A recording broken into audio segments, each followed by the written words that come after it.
Welcome to my top 5 list of haunted dolls. Number 5. I did it again. I bought myself another haunted doll quote.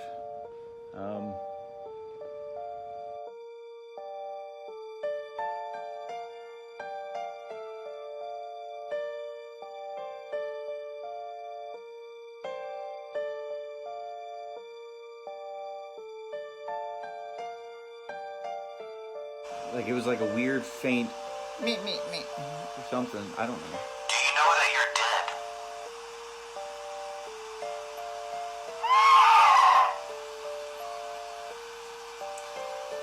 Is there anything you want to say to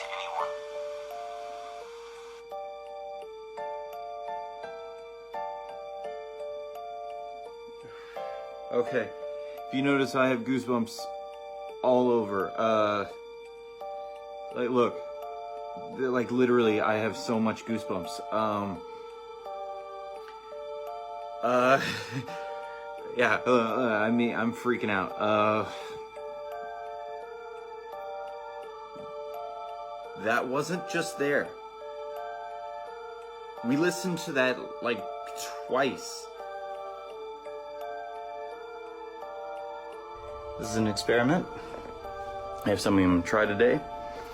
And, I'll be sticking her about right here. Got the camera propped up. Taking this. And I'm gonna put this all over here.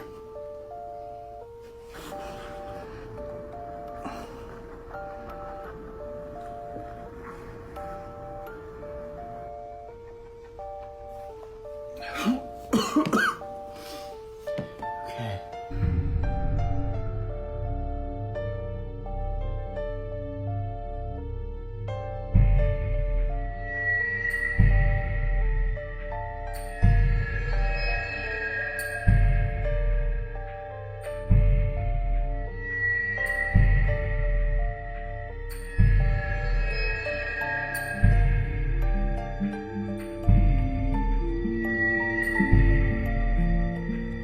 Number 4.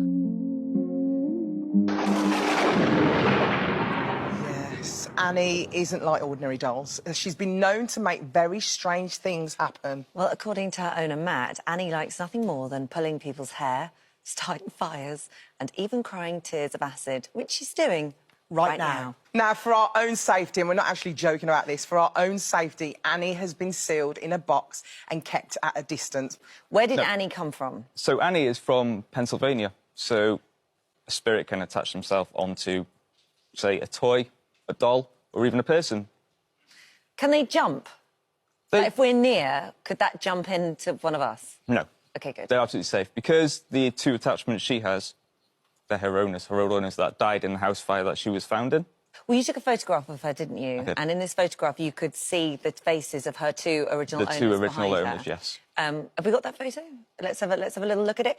And I mean, it's quite hard to see. I mean, we've sort of had a bit of a study, but you say you can see faces there. Yeah, so in the top right-hand corner is a woman's face. It looks like she's wearing glasses. And the bottom right-hand corner, it's like double-headed. It's like it's sort of looking at Annie, and then there's two eyes looking straight at the camera.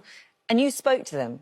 We spoke to them through the spirit portal. And what did they say? So we asked, while we were doing the investigation, we asked, is this the original owners?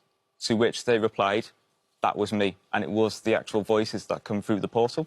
Why is she crying? See, my theory on this, it's her two attachments trying to show emotion. So by that... Really sad. It is. Can't you just release them? I could, but they don't want to. Why don't you don't want to? But No, they don't want to. Oh, they don't want to be They've told me released? personally that they don't want to go. When I've asked them, saying, would you like to be set free? It's always a no, because they're happy with their own doll. Does it get to a point where she could get too dangerous? Yes. There's a point where it can get very physical. So, say if people came to Map Paranormal HQ to do an investigation, they could leave with bruises, scratches. Someone's gone and they've had a massive pinch mark down their side. Oh, my goodness. Did they feel it happened? Because she's not walking It up to them happens doing it. as It's soon like a... It happens as soon as you're in the room. You get your hair pulled. It's... And she doesn't like women. And why So- doesn't she like women? She's a woman herself. Because obviously there's a male attachment there as well, and I think it's a bit of jealousy from the male attachment to the female attachment to the male attachment. Number 3. Well, this is Mary. We class Mary as the most haunted doll in the United Kingdom at the moment.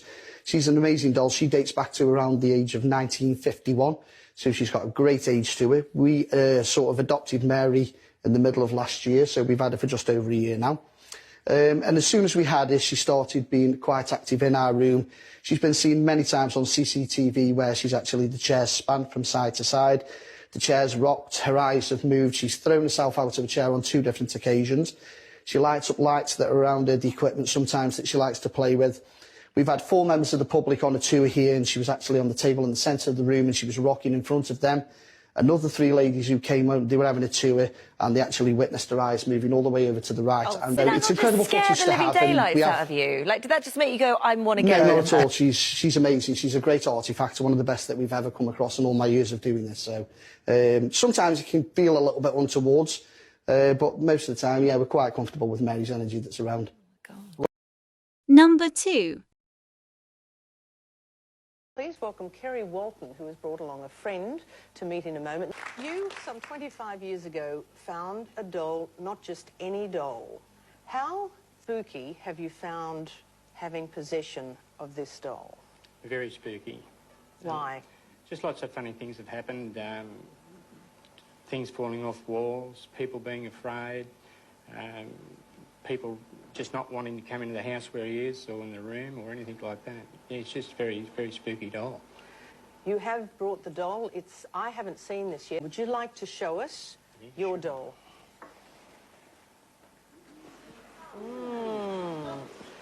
He's not too attractive.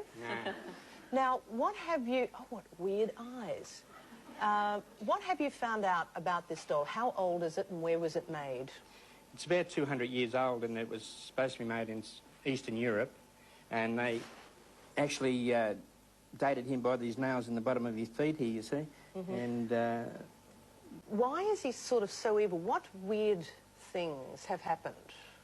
well, we had him at a supermarket. We were doing a show at a supermarket, and there was one lady that was coming through the supermarket. She didn't see the doll or anything, and she just said something was very, very evil, and she actually screamed and passed out, and they took her off to hospital. Strange things like that.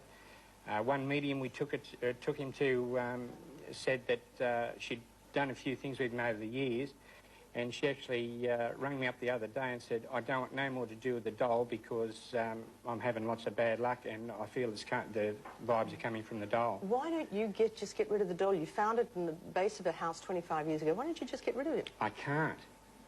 Why? It's just... I've tried to get rid of it before. When we were buying our first home, I needed some money in a hurry, and I decided to sell him, and I took him to the place a lady had rung me and wanted to buy it, and I tried to take him out of the car, but I don't know, I just couldn't take him out. It was really weird. Kerry, are you genuinely afraid of this doll, or is it, you know, you just... When I first found him, yes, I was really afraid of the doll. But over the years, I guess he's just become a part of the family. So I've just learnt to live with him. He goes everywhere with you, I understand. Yeah, everywhere. And finally, our number one. Seriously think this doll is possessed, do you? I wouldn't necessarily say possessed, but there is... It has got something. It's definitely got something. You almost look like, Debbie, you don't want to even look at the doll. No, I don't. Are you a bit scared? I don't even want to touch it. Really? Yeah. For some reason, I said, let's buy them. And we so bought, you say them, bought there's more three. than one. OK. We bought three.